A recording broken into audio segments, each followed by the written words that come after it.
Hailing from Norway, Magic Pie is a band that doesn't seem to have gotten as much attention in the US as one might expect. Now, they've been around for quite a while, and they've already released 5 lauded albums. Maestro is number 6, and it's been out a couple months now. I know, yes, it took me a while to get there. It's been a busy year. So, does the new album live up to their rep? Does it make a strong case for them to get more attention in the US? Am I sad that it took me a couple of months to hear it? Answers to those questions coming right up.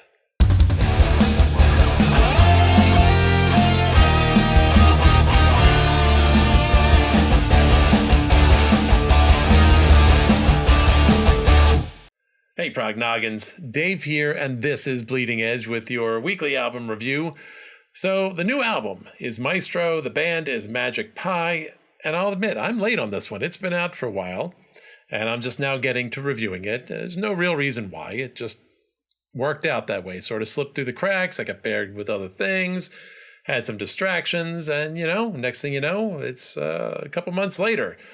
But I got to say, that cool album cover, that kind of style that, for whatever reason, to me says mid-century modern, James Bond in the 60s, something about it just kept getting my attention. I saw it popping up here and there. I knew other people were doing reviews of it, and I got some idea that there were positive reactions. So between that album cover and the positive reactions, I felt encouraged. Still been looking for that album this year in 2025, more than halfway through, that really wows me and knocks it out of the park, the way a couple albums did early on last year with Haken and Kairos. So we'll see if Magic Pie can finally do that for 2025. So the band is made up of Kim Stenberg on guitars and vocals. He is the founder and the lone remaining original member.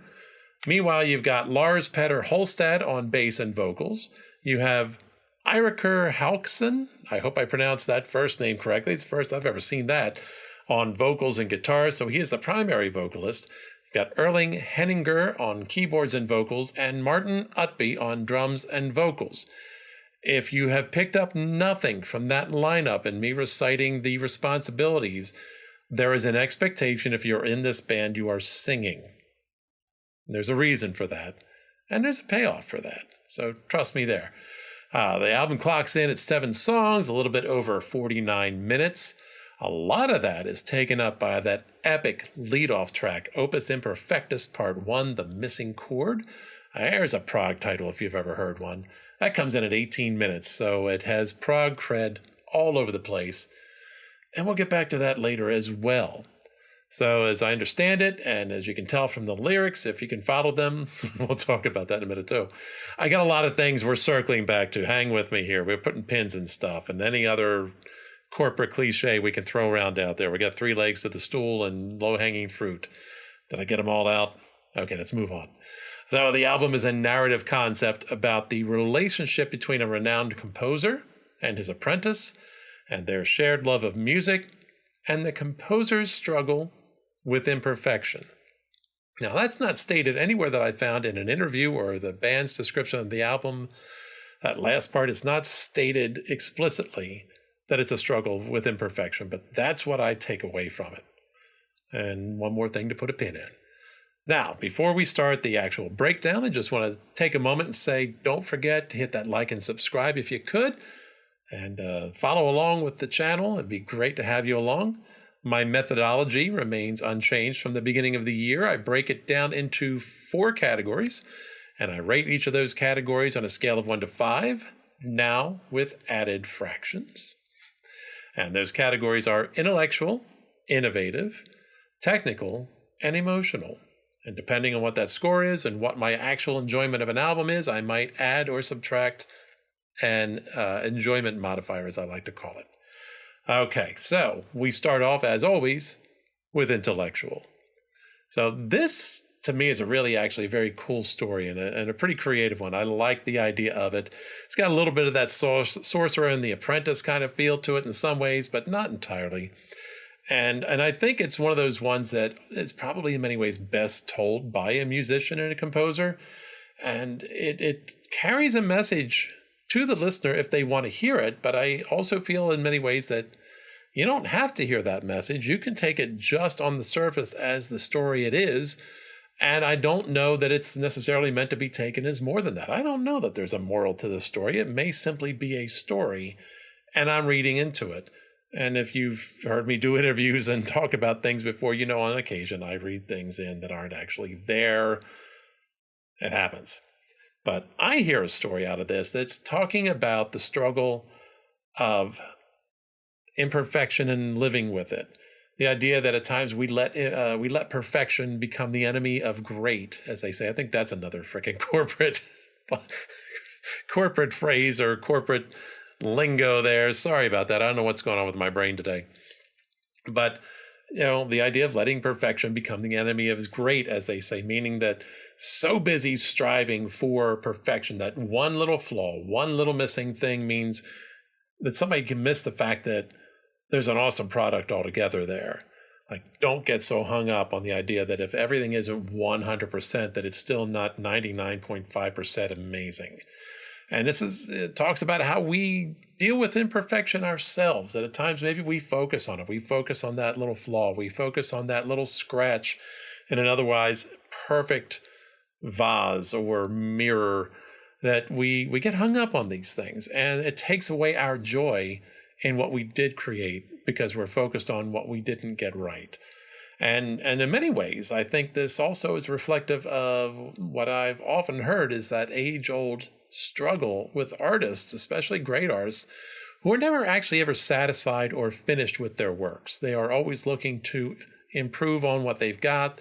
They're never fully satisfied, and they could keep going on forever if they didn't just let it go at some point in time and live with whatever is imperfect in it.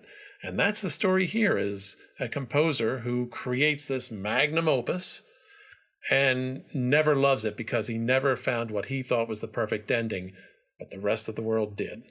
And see, there's a moral to the story there if you want to hear it, but I don't know that you have to. Meanwhile, I score this section of 4. Next, we've got innovative. Now, this is not exactly what I would call a deeply innovative work in and of itself overall.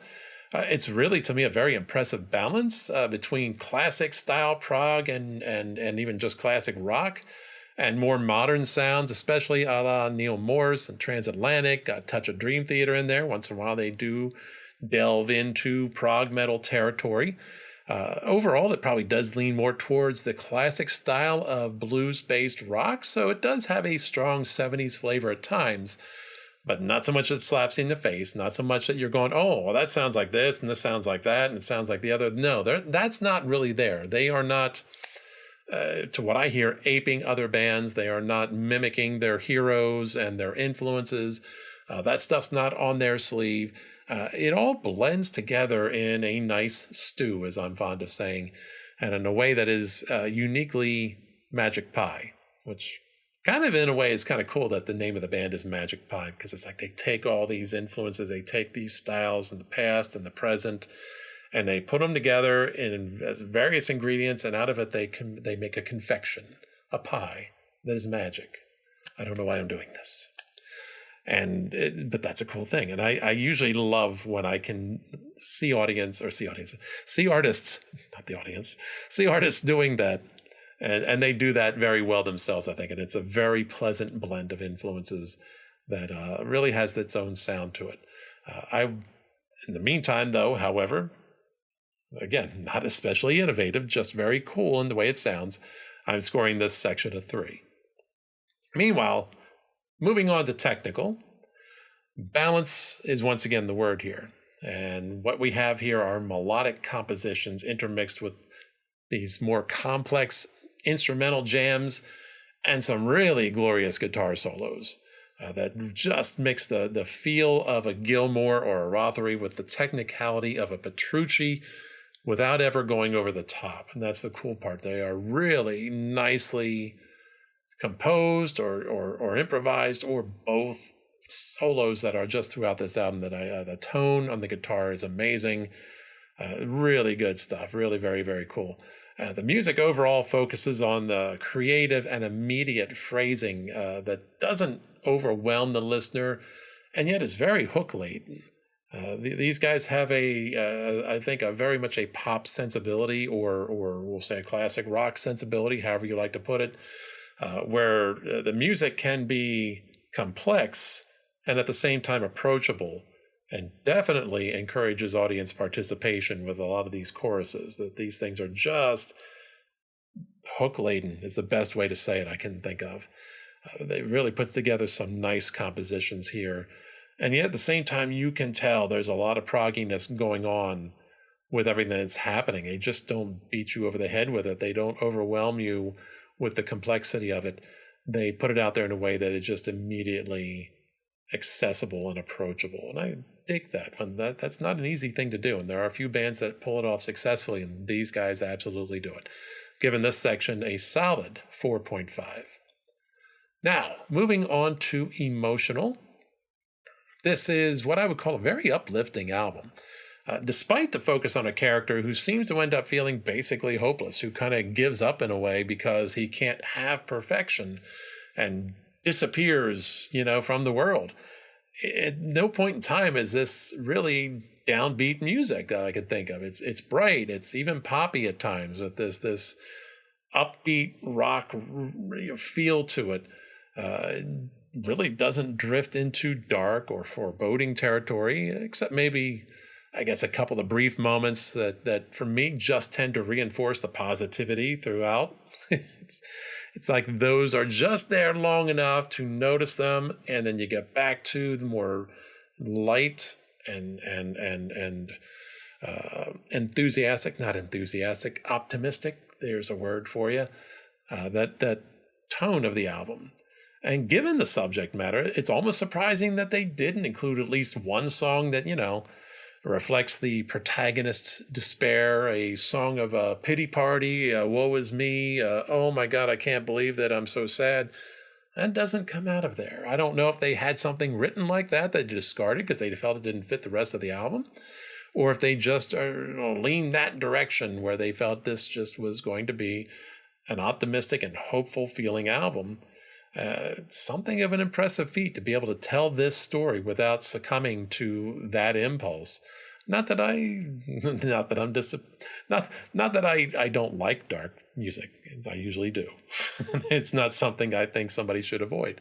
I just think it seems like an automatic go-to. So for them, maybe they turned left when they could have turned right. Or that's just the way it worked. I don't know. But at the same time, did this really massively move my emotometer needle? Not a lot.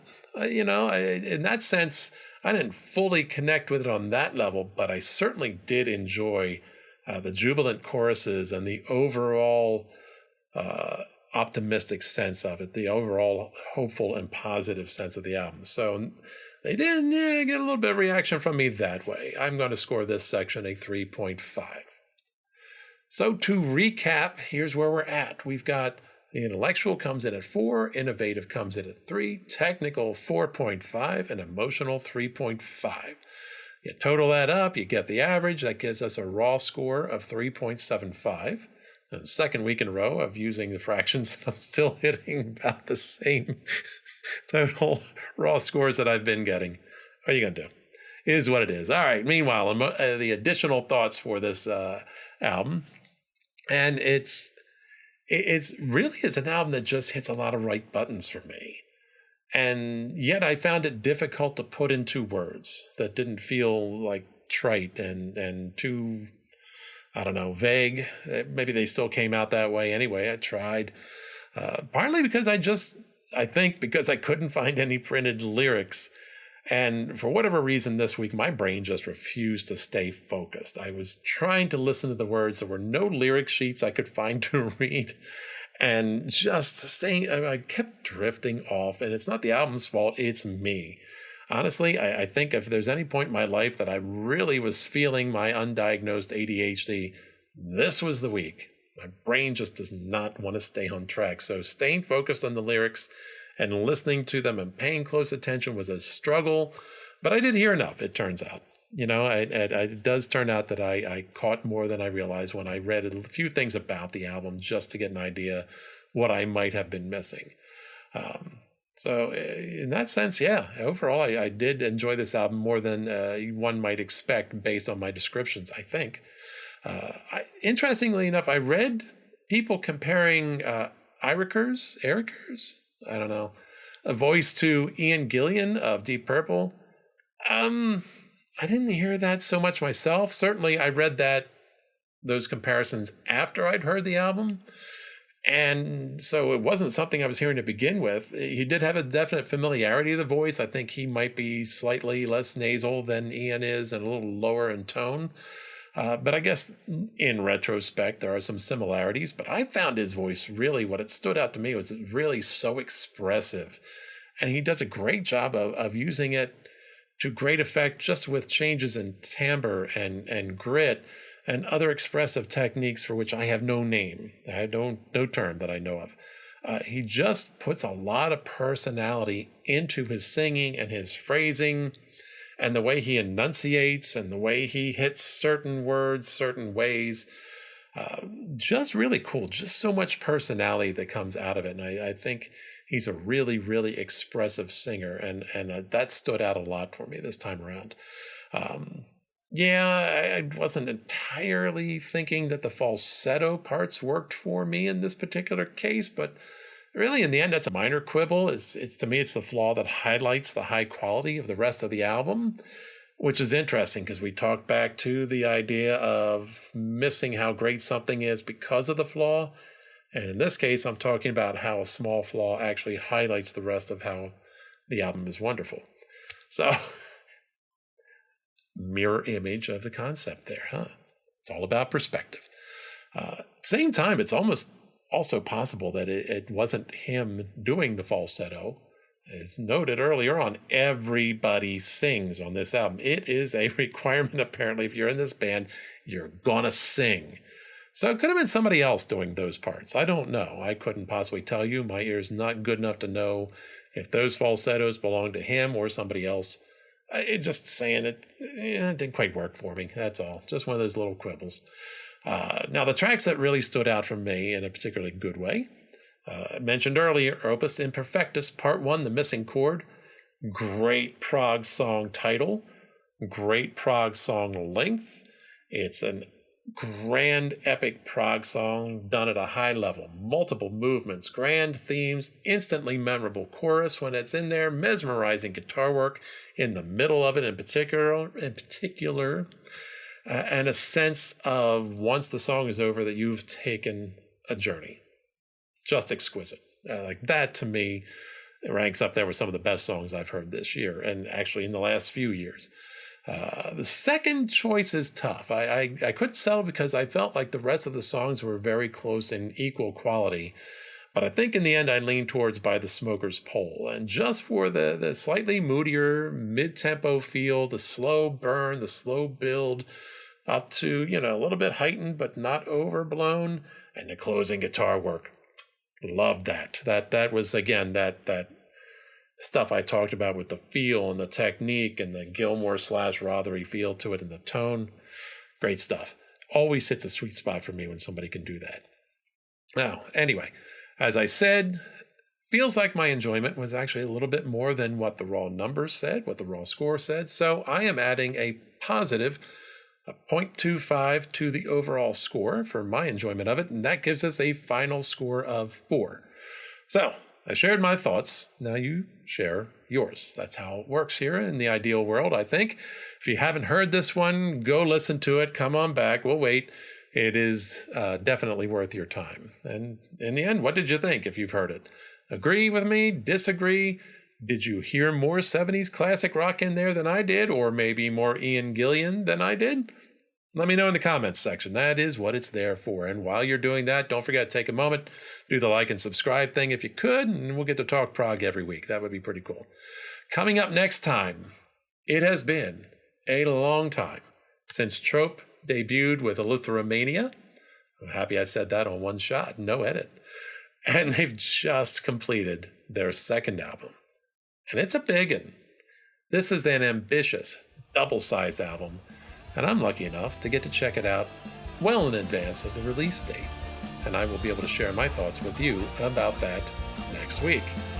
And finally, as always, I leave you with a reminder to never fear to deviate from the norm, and as always, keep it proggy.